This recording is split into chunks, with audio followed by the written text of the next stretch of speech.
Yes, I know I'm late to review the Samsung Galaxy S23 Ultra, but it's better to do it late than never.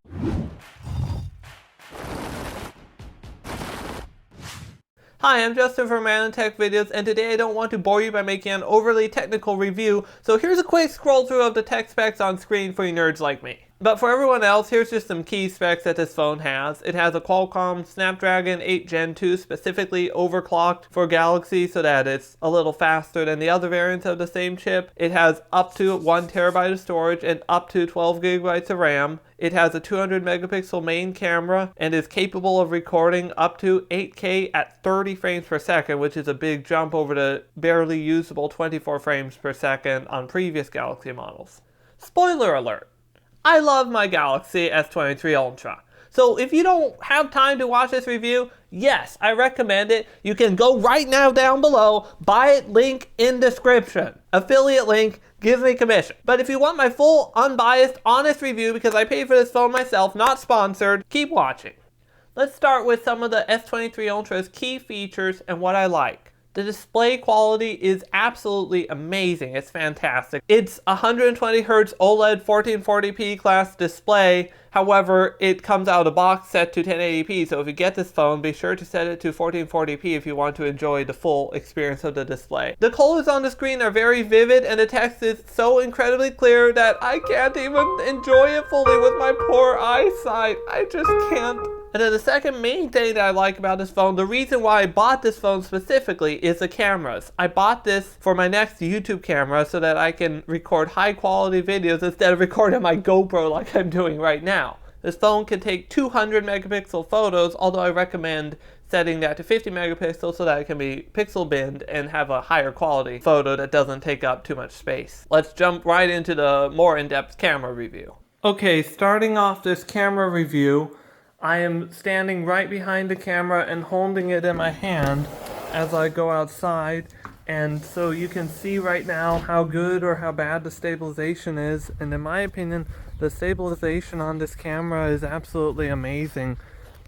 Even like when I turn it around to vlog, it's a great phone to use as a YouTube camera. Right now I'm going to the opposite end of the property so that I can show you the telephoto features. For a point of reference, this is the ultra-wide camera. This is the normal camera. This is the 3x telephoto camera. And this is the 10x telephoto camera. And from the GoPro that I'm holding, you can see how far away the camera actually is. And this is the front camera. I'm having to back up pretty far just so that I'm in the frame.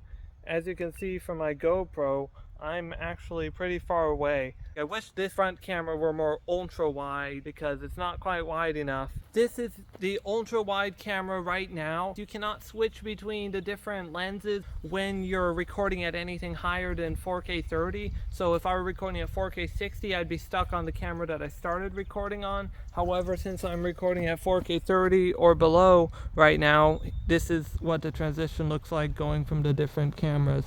So it's definitely not perfect, but it's good enough for most uses to switch between the different cameras.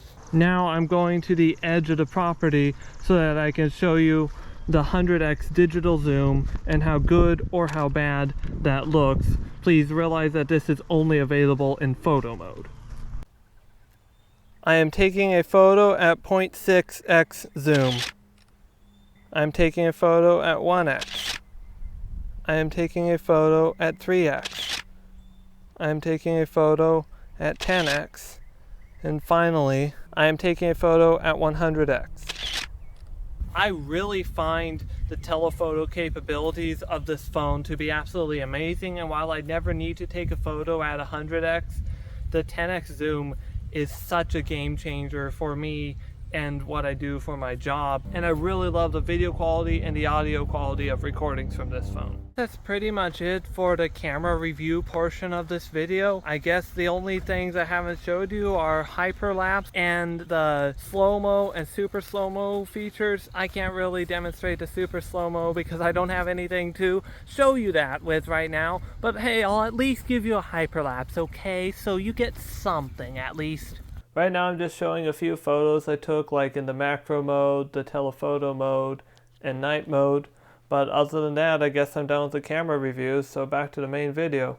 The third thing I like about this phone is the battery life. It's pretty good. It has a 5,000 milliamp hour battery, which is common for Android flagship phones these days. My use case for this phone makes me have to charge multiple times in a day, but then I have jobs where I use my phone all day, so I'm not the one to ask about the battery life. However, this video on the screen and linked in the description from Phone Buff will give you a better idea of the battery life. One other thing that's really good about this phone is the speakers. The sound is very crisp and clear, especially when you turn Dolby Atmos on, and it even has more bass than you would expect from an Android phone. Here's a quick sample of copyright-free music so I don't get a copyright strike, because we all know what YouTube does.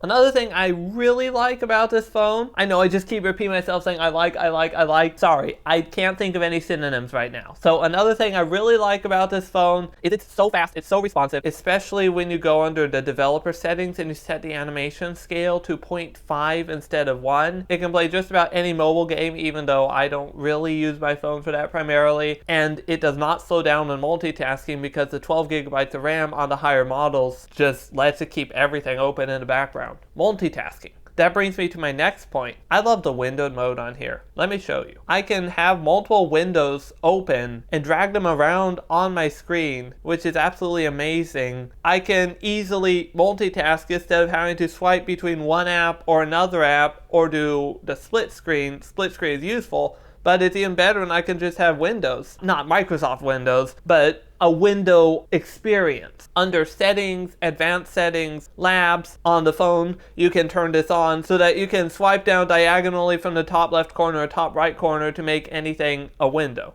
One other thing I absolutely love about this phone is the S Pen. It's stored in the phone. You don't have to plug it into the charging port sticking out awkwardly out of the bottom of the phone. Comment below if you know what I'm referring to. And it has features like a Bluetooth camera remote. And this is so useful for just whatever I want to do. Or as a YouTuber, it's useful if I want to set up the camera and be able to have a remote record button. This is just so unbelievably useful for certain situations, or like if I'm taking a night shot where I don't want to bump the phone as I'm starting the exposure by pressing down a button. The S Pen can do a lot of other stuff too, like I can take notes on my phone, like literally just write notes. It's absolutely amazing, and just so many other things it can do. You can even use it as a magnifier where you hover over and it magnifies.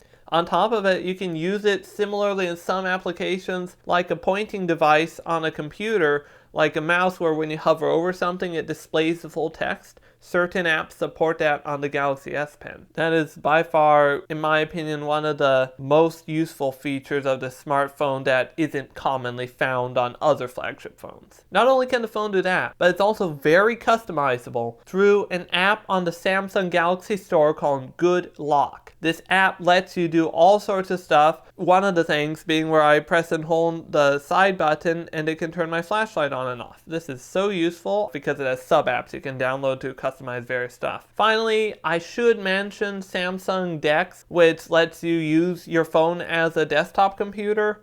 I haven't even tried the Samsung DeX feature yet. I should probably try that. If you want to see me make a video on that, please get subscribed and let me know in the comments below. I can 100% recommend this phone. However, it does have some flaws. Everything does. Basically everything, at least. The in-screen fingerprint reader, I do not like in-screen fingerprint readers. Because first of all, you have to make sure you place your finger exactly in the right place. You can't just find it without looking by just placing your finger where it goes on the back of the phone. Back of the phone or power button fingerprint readers are infinitely better than in-screen fingerprint readers because you don't have to look at the phone. Also, just the in-screen fingerprint reader is so much slower, especially when you have a screen protector on the phone. You might disagree, so let me know what your thoughts are about that down in the comments section. Second thing I don't like is I could not find any way to get this phone to download security updates without having Wi-Fi. This is just some stupid arbitrary limitation. I have a fully unlimited plan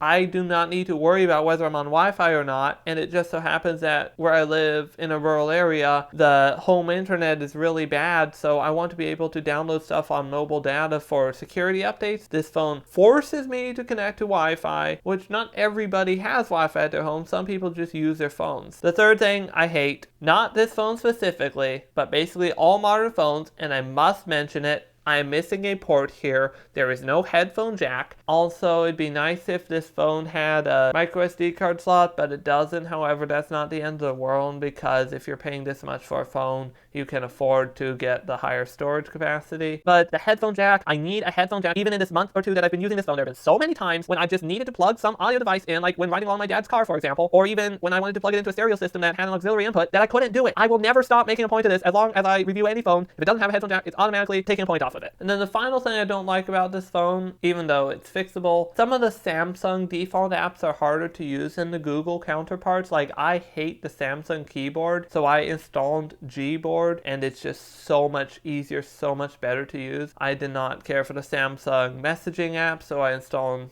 the Google messaging app. And overall, the Samsung skin just has some quirks that you don't have on normal Android. It's decent overall. There's just some things that are different that if you want it to behave like a normal Android, you have to manually configure it to be that way. So would I recommend this phone? Of course. I made it clear from the start that I recommend this phone. This is one of the best Android phones you can buy at the time of recording. And it's like basically the only Android phone that is a competitor to the iPhone 14 Pro Max. If you do buy this phone, I strongly recommend getting the 512GB or 1TB version, not the 256GB version, because if you do use the phone like it's intended and use these amazing cameras, 256GB will quickly run out of space with the photo resolution and video resolution that you can take on this phone. And the 256GB version has two models. One's 8GB of RAM, one's 12GB of RAM. So to avoid that confusion, getting the 512GB or up, you'll always have the 12GB of RAM. So if you decide that this phone is something you want to buy, please use the link in my description, because that will greatly help me out so that I can afford to buy future products to review on the channel. And also, if you like this phone case that I have, I will leave a link for that in the description so that you can buy that too. This is a real carbon fiber phone case, very premium feeling, looks premium, makes this look like a business professional phone. So I definitely recommend this case, and I dropped my phone a few times accidentally and it protected it without any major scuffs or scratches, so I strongly recommend this case, link in the description. If you found this video helpful, please consider subscribing, as it